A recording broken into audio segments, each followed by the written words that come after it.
Today I'm going to show you how you can freeze your celery. Hey everybody, it's Amanda, and I do a lot of preservation of my food here at the Bealles, and probably the thing that I do most frequently is freeze. And I freeze things just because it's super convenient just to take it from my freezer, put it into a pan, use it, it's done, no problem. Plus it's also easy to preserve it that way. You know, it's a really easy process. But there's a lot of other ways you can preserve things. I have a dehydrator, I have cans to do canning and all of that, but some different produce works better with different kinds of preservation. And today we're going to talk about celery. Celery does actually really well in the dehydrator, but the thing about that is it actually takes some time, it takes some counter space, and so generally speaking I don't do that with my celery. Also because the way that I use celery often is as part of a mirepoix, which when you start a soup or some other kind of savory dish, it's a combination of diced carrots, onions, and celery. So, or you could even do what they call the Trinity, which is celery, peppers, and onions. But anyway, so when I want to use it in that way, if it's dehydrated, I have to then hydrate it in order to use it as part of a mirepoix. So the easiest and quickest way to use it is just to go ahead and freeze it, and then when I need to use it, pop it out of the freezer and put it in a pan, and we're ready. So I'm going to show you how I freeze celery. It's such an easy process, but I'm always surprised because I think it's something that everybody knows how to do that not everybody does, and I get asked about it a lot. So I have some celery that I got at my discount store probably a couple weeks ago. You know, by the way, you can just wrap celery in aluminum foil in your fridge and it usually lasts a few weeks. So just heads up for that. But once it starts to get to where it's starting to, you know, wane a little bit, at that point I will chop it up. Now I like to chop my celery into just thin slices. I think that's the easiest way to use it. If I need it smaller than that, I can always use my food processor. But anyway, the easiest way that I do it is just to go ahead and slice it. So here's what I have. I have my celery right here.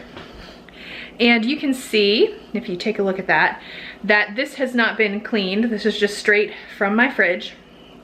And what I'm gonna do is I'm gonna peel each of these little branches off. I'm sure there's a better word for that. but I'm gonna peel them off and then I will clean them. I'm gonna peel them off and clean them individually before I start the chopping process. So I'm gonna do that first. I have this bunch of celery and I actually have another one. And we are going to peel them all apart and clean them, and then we'll be ready to chop them and prepare them for the freezer.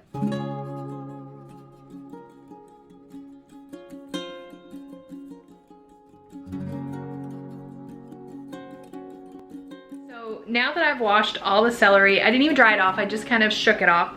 I have it sitting here in a pile right behind me on the counter, and I am going to get ready to chop it up. So the first thing that I'm going to do is go ahead and cut the ends off, or any parts that are kind of like, not necessarily bad. If it looks bad, I'm gonna throw it away, obviously, but any pieces that just don't look pretty, I'm gonna go ahead and put it in a separate bag.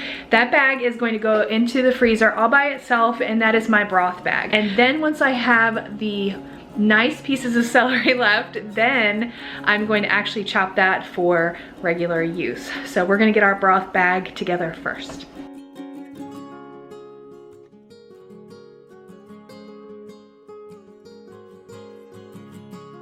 Okay, so this is my bag of ends, and it's also got the fuzzy tops, and this is going to go straight in the freezer like this. I'm just gonna zip it up and toss it in the freezer. And this is the rest of the celery that I'm gonna slice to preserve in my freezer.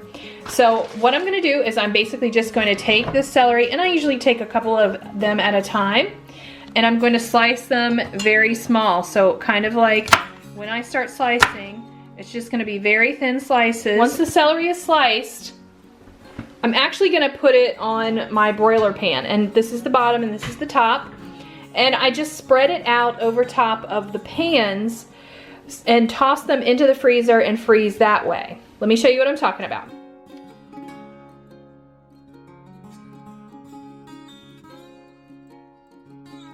I'm basically chopping it this small so that I can put it on my broiler pan. A lot of times when I do it 2 at a time, it's a lot easier. Or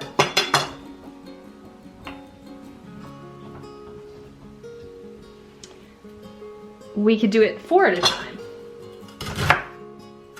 And then it doesn't take as much time.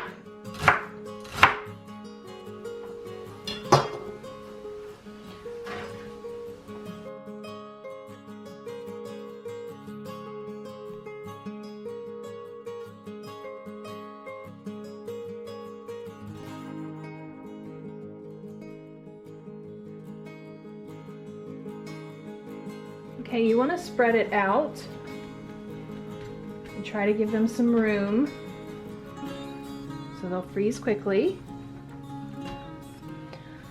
And we're going to take these trays and put them in the freezer.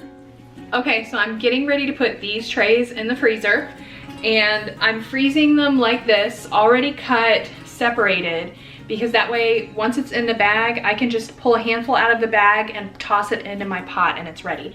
And we're gonna try to freeze it quickly, so put it wherever the coldest spot on your freezer is, and then we're gonna take it and put it directly into the Ziploc bag. We're not gonna put it in the Ziploc bag and freeze it, because when you do that, the different small slices will actually freeze together, and we wanna make sure that they're frozen in a way that they're already broken up. So we're freezing them on the tray like this. After they freeze for a little while, probably an hour or 2 just to get it nice and solid, then, depending on how thick your slices are, then we're gonna put it in a Ziploc bag and we're gonna have that in storage. Here's a bag that I froze not too long ago, and you can see how it's very loose. It's very loose. And all I have to do is unzip it, reach my hand in, and I can pull out a handful of loose frozen celery anytime. This bag of celery that you use for all of your recipes and this bag of celery that you use for your broth is a great way to make sure that you don't waste a thing when you buy celery. So go ahead and give it a try and let me know what you think. Thanks for hanging out with me. You guys have a great day, and we'll see you next time. Bye.